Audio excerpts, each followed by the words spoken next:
हाँ दोस्तों, आज हम जिस टॉपिक को लेकर चर्चा करने जा रहे हैं वो जुडिशरी की सर्विसेज में जाने के लिए या लॉ से संबंधित कोई भी सर्विसेज या कंपटीशन एग्ज़ाम के लिए या आईएएस, आरएस या अन्य कंपटीशन के लिए बहुत महत्वपूर्ण है, क्योंकि आज हम चर्चा करेंगे भारतीय संविधान के निर्माण के बारे में, अर्थात इंग्लिश में फ्रेमिंग ऑफ इंडियन कॉन्स्टिट्यूशन के बारे में। सबसे पहले हमारे को ये जानना ज़रूरी है कि संविधान क्या होता है, व्हाट इज़ कॉन्स्टिट्यूशन। तो इसके बारे में बेड एंड फिलिप्स की जो बुक है कॉन्स्टिट्यूशन लॉ, उसके चौथे संस्करण के पहले पेज पे बेड एंड फिलिप्स ने लिखा है कि constitution means A documents having a special legal necessity which sets out of framework and principles functions of the organ of the government of A state and declare the principles governing the operation of these organs। अर्थात संविधान से तात्पर्य एक ऐसा पवित्र दस्तावेज है जिसकी एक विशिष्ट विधिक पवित्रता होती है, जो राज्य और सरकार के अंगों, जैसे कि सरकार के अंग कैसे कौन कौन से होते हैं, सरकार के अंग कार्यपालिका, न्यायपालिका और व्यवस्थापिका होते हैं, तो तीनों अंगों को नियंत्रित करता है, उनके ढांचों और कार्यों को निर्धारित करता है और उन अंगों को संचालन करने के लिए मार्गदर्शन का सिद्धांत विहित करता है। अर्थात कॉन्स्टिट्यूशन एक नियमों का ऐसा समूह है जिसके द्वारा किसी देश की शासन व्यवस्था को चलाया जा सकता है। तो ये हमने जाना कि संविधान क्या होता है। इसके बाद हम चर्चा करेंगे भारतीय संविधान के परिप्रेक्ष्य में। तो सबसे पहले भारतीय संविधान के परिप्रेक्ष्य में चर्चा करने के लिए हम पूरी लीगल हिस्ट्री को तो हम नहीं देख सकते, लेकिन इसकी महत्वपूर्ण बातों को देखेंगे। अगर हम देखना चाहें तो वैसे जो है भारतीय जो लीगल हिस्ट्री की बात करें तो वो जब से 1600 ईस्वी से ब्रिटिश ईस्ट इंडिया कंपनी की स्थापना हुई थी उस समय भी बहुत सारे चार्टर आए, लेकिन जो भारतीय संविधान के निर्माण के बारे में हम चर्चा करेंगे उसमें क्रिप्स मिशन से अपन स्टार्ट करते हैं।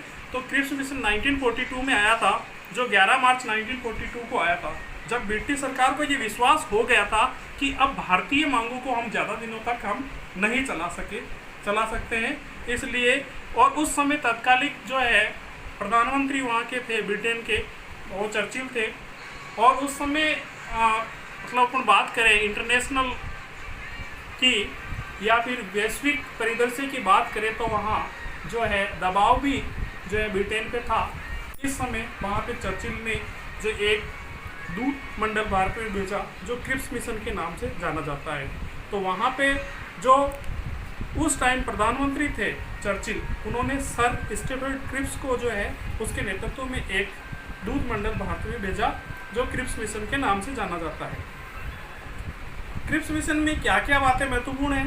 क्रिप्स मिशन में युद्ध समाप्ति के बाद क्रिप्स मिशन में ये डिक्लेरेशन उनकी तरफ से ये थी, ब्रिटेन की तरफ से, कि युद्ध जैसे ही समाप्त होगा तो युद्ध समाप्ति के बाद हम एक संविधान सभा निर्वाचन करेंगे जो भारत के लिए संविधान बनाएगी, और संविधान सभा कॉन्स्टिट्यूशन असेंबली में भारतीय राज्यों के प्रतिनिधि भी शामिल किए जा सकेंगे। लेकिन मेन ऑब्जेक्ट ब्रिटेन का क्या था कि वो जो विश्व युद्ध में भारत का साथ चाहते थे, लेकिन वो भारत में छलावा करके जो फाइनली जो है उनका कंट्रोल वो रखना चाहते थे।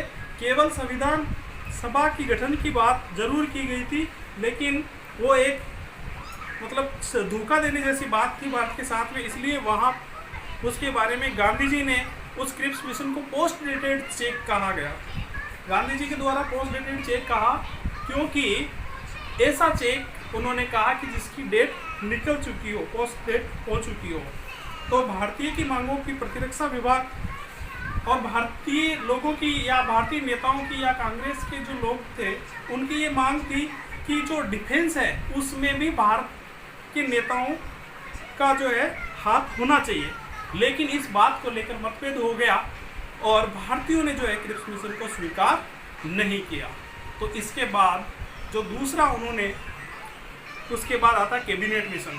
तो उन्होंने ब्रिटेन ने कैबिनेट मिशन 1946 में भेजा, जिसमें जो क्रिप्स मिशन था उसकी महत्वपूर्ण बात हमारे को देखने में ये है कि क्रिप्स मिशन एक सदस्यीय दूत था, लेकिन कैबिनेट मिशन में 3 मेंबर ब्रिटेन ने भारत में भेजे थे, जिसमें 3 थे लॉर्ड पैथिक लॉरेंस एक, दूसरा सर स्टीफन क्रिप्स और तीसरा था AB अलेक्जेंडर।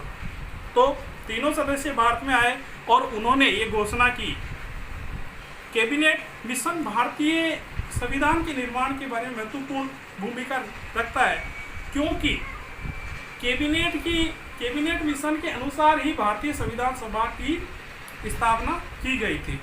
लेकिन उस समय उन्होंने क्या क्या डिक्लेरेशन की? उन्होंने डिक्लेरेशन किया कि ब्रिटिश भारत और प्रांतों से मिलकर एक भारत संघ होगा। उनकी डिक्लेरेशन पहली ये थी कि ब्रिटिश और भारतीय प्रांतों को मिलकर भारत संघ होगा। दूसरी उनकी डिक्लेरेशन थी कि कुछ राष्ट्र ही छोड़कर बाकी विषय प्रांतों के हाथ में रखेंगे। और तीसरी उनकी डिक्लेरेशन थी कि भारतीय रियासतों को ये छूट होगी कि वो चाहे तो संघ में शामिल होए और चाहे तो स्वतंत्र रहे। और चौथी महत्वपूर्ण बात थी कि एक अंतरिम सरकार की स्थापना करेंगे। और पांचवी महत्वपूर्ण बात थी जो भारतीय संविधान के निर्माण के लिए महत्वपूर्ण है कि उन्होंने संविधान बनाने के लिए एक संविधान सभा का निर्वाचन करने की बात कही कि अब शीघ्र ही एक संविधान सभा का निर्वाचन होना चाहिए। और वर्तमान जो हमने जो संविधान ये निर्माण किया उसमें संविधान सभा 1946 के जो कैबिनेट मिशन है उसके अनुसार ही हमने संविधान सभा का निर्माण किया। इसके बाद आता है भारतीय स्वतंत्रता अधिनियम 1947, जब पूर्णतः आज़ादी हम प्राप्त कर चुके थे। तो 15 अगस्त 1947 को हमें स्वतंत्रता प्राप्त हुई। उस समय भारतीय स्वतंत्रता अधिनियम 1942 लागू हुआ। उस समय हमने 200 सालों पुरानी दास्ता पर विजय प्राप्त की। तो उसकी 1947 का जो डिक्लेरेशन है वो भी बहुत महत्वपूर्ण है। तो उसमें क्या क्या डिक्लेरेशन थी कि 15 अगस्त 1947 को भारत एवं पाकिस्तान दो अधिराज्यों की स्थापना हो जाएगी। उस समय भारत के विभाजन करने की इसमें डिक्लेरेशन हो गई कि भारत और पाकिस्तान दो अलग अलग बनेंगे, दो अलग अलग राष्ट्र बनेंगे। पहली डिक्लेरेशन थी। दूसरी इसमें थी कि प्रत्येक राज्यों के गवर्नर जनरल होगा जिसकी नियुक्ति इंग्लैंड का सम्राट करेगा।